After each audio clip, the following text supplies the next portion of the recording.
বিদেশী গোচৰত উচ্চতম ন্যায়ালয়ৰ গুৰুত্বপূৰ্ণ ৰায়। গুৱাহাটী উচ্চ ন্যায়ালয়ৰ ২৭টা ৰায় বাতিল, পুনৰ শুনানিৰ নিৰ্দেশ। গোচৰ পুনৰ বিদেশী ন্যায়াধীকৰণলৈ। অসমৰ বিদেশী গোচৰসমূহৰ ক্ষেত্ৰত এক গুৰুত্বপূৰ্ণ ৰায়দান কৰিছে উচ্চতম ন্যায়ালয়ে।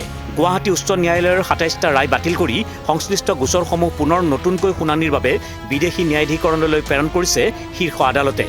আদালতে স্পষ্টকৈ কৈছে, ব্যক্তিৰ নাগৰিকত্ব সম্পৰ্কীয় সিদ্ধান্ত ন্যায্য, বৈধ আৰু যুক্তিসংগত প্ৰক্ৰিয়াৰে হ'বই লাগিব।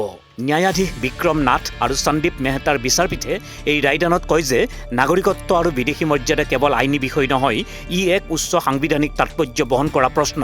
সেয়েহে এনে বিষয়ত ন্যায়সংগত শুনানি নিশ্চিত কৰাটো অত্যন্ত প্ৰয়োজনীয়। শীৰ্ষ আদালতে সংশ্লিষ্ট বিদেশী ন্যায়াধীকৰণসমূহক নিৰ্দেশ দিছে যে প্ৰতিটো গোচৰ সম্পূৰ্ণ স্বতন্ত্ৰভাৱে পুনৰ বিবেচনা কৰিব লাগিব। পূৰ্বৰ বিদেশী ন্যায়াধীকৰণ বা গুৱাহাটী উচ্চ ন্যায়ালয়ৰ কোনো মন্তব্য বা পৰ্যবেক্ষণৰ প্ৰভাৱ যাতে নতুন শুনানিত নপৰে, সেয়াও স্পষ্ট কৰি দিয়া হৈছে।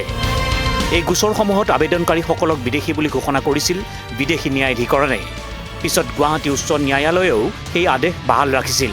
আনকি প্ৰায় ২৩ বছৰ পাছত সেই আদেশক প্ৰত্যাহ্বান জনোৱা আবেদনসমূহ উচ্চ ন্যায়ালয়ে খাৰিজ কৰিছিল। উচ্চ ন্যায়ালয়ে বিদেশী আইন ১৯৪৬ৰ ৯ নম্বৰ ধাৰাৰ উল্লেখ কৰি কৈছিল যে ভাৰতীয় নাগৰিকত্ব প্ৰমাণ কৰাৰ দায়িত্ব চৰকাৰৰ ওপৰত নহয়, সংশ্লিষ্ট ব্যক্তিৰ ওপৰত।